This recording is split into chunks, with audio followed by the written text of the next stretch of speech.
To anyone who knew a public figure before they got famous, what were they like? My mom was friends with Marilyn Manson. She said he was really nice and funny. Maybe not as famous as others. I was a nanny for a now very popular Instagram influencer. She is what I call an Insta mommy.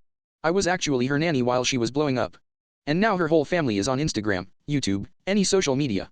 She was pretty obsessed with being famous. She wasn't mean. But she was very selfish. Everything was about her, her appearance, how she was being perceived. I think she did want at least one child. But her next couple were all to further her social media presence. When she had a new baby, the other kids were essentially kicked to the curb for a while.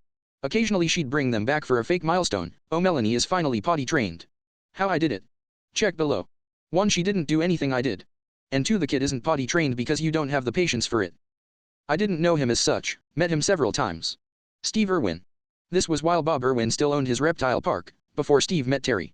One of Bob's veterinarians was our veterinarian. There was no difference. What Steve was in his public persona. No filters. I used to hang out at some of the places the band The Fray played at in Denver before they got big. I was friends with other local musicians and would go to shows at various places. The guys in The Fray were self-important assholes that looked down on everyone else around them. At one point a friend of mine was in a band that was doing a set before them. The guys in The Fray were expecting them to set up and tear down their gear for them. Keep in mind, this was well before they had any kind of label and were being played anywhere. They were just a shitty local band. Edit, someone I worked with was engaged to and married someone who grew up with Snoop Dogg and that whole crew.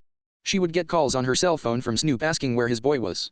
It was pretty surreal to her at first, especially when they would go hang out with and spend time with him, but she said he was exactly like you would expect him to be and was pretty awesome to hang around. Watkin Jones, Ninja from Diantword. Pretty cool dude, humble as well. He used to hang out at a local punk rock themed bar in my town. This town spawned the majority of modern South African Afrikaans rock/rap music.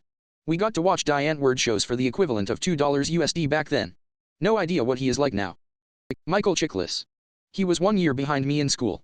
I only remember him from standing in line waiting for the school bus. I saw him in the 2000 movie The Three Stooges and 2005 Fantastic Four and was impressed at what a good actor he is. The shy quiet little girl in our class got plastic surgery and became a porn star/penthouse pet of the year as soon as we graduated.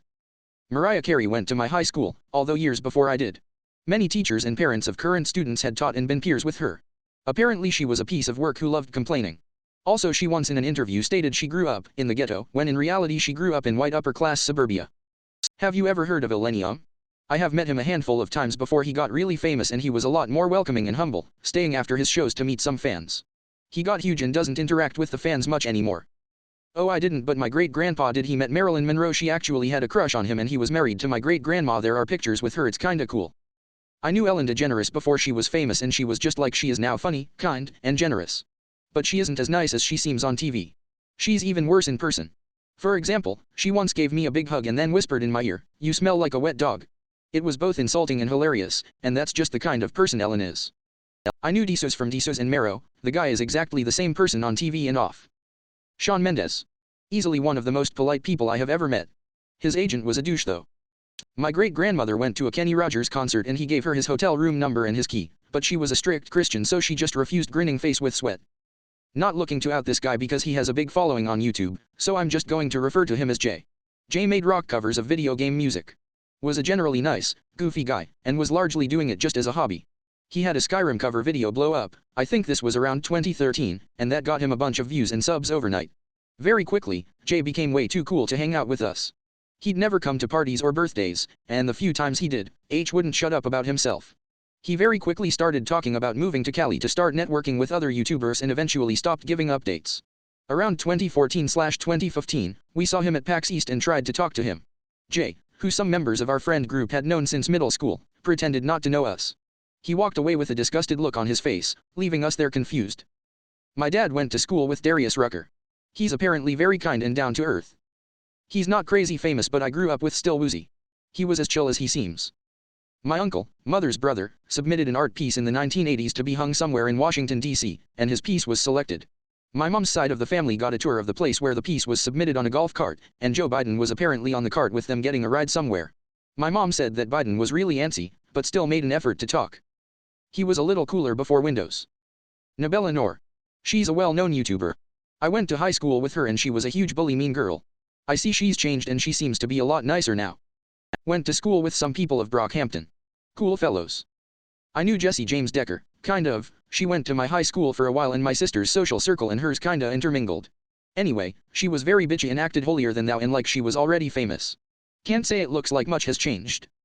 I know a K-pop idol who got famous because of a seniority group at his company. He was a normal teenage boy, gamed a lot, ate a lot, but he always made sure to take care of me since I was the only girl in the friend group. He was so incredibly nice, and even got me tickets to his first debut. I'm so incredibly proud of him, and wish for even better years to come. I knew a lot of folks from the Philly music scene in the 80s. All very down to earth. Went to school with Andy Grammer and he was the nicest guy. Quiet, nice, and polite. I grew up with Brian Drummond and he and his brother, also an actor, taught me how to use an air gun. Our moms were best friends. Super nice guys. Brian is a huge voice actor. Chris Gauthier, he is on Eureka and was Smee on Once Upon a Time. He was a year ahead of me in school but I was a drama geek and we did a few productions together. Funny dude, super nice. I was watching Once Upon a Time and did a double take. I was friends with Dave Burkhill, he was a tech guy at the company we worked for. He has had bit parts but super nice dude. He also had a big social media presence. First one was a dude who used to rap in the classroom, in the 4th to 5th grade. I used to tease him by saying he was too dumb to rap in English. I'm from Sweden, so English isn't our first language. He was really messy in school, but I'm pretty sure he did everything to get attention and people's recognition. He went on to become our country's most streamed artist until he got murdered last September, by the age of 19. He built up a gangster image as part of his music, which some bad people clearly didn't like. Pretty sure he was still just a kid who wanted attention, a real shame he went out that way. The second one is the hockey player Alexander Holtz. I didn't know him that well since I only played with him for a couple of months, but he was really hyped up like superstar already as a kid. Kinda assumed he would be a egotistical douche, since that's usually what happens to kids who get famous early. Turns out he was a really cool and humble guy. Really hope the best for him, he works super hard and deserves all of the success. That girl from Dog with a Blog or whatever it's called, she was actually pretty quiet, and kind. Michael Clark Duncan was a part of the neighborhood crew. He was taller but much younger than us, so we teased him a lot. Who knew he would develop outrageous muscles as an adult, lol. But he was amazingly good-natured and even after he became famous he still visited the old hood to inspire youngsters.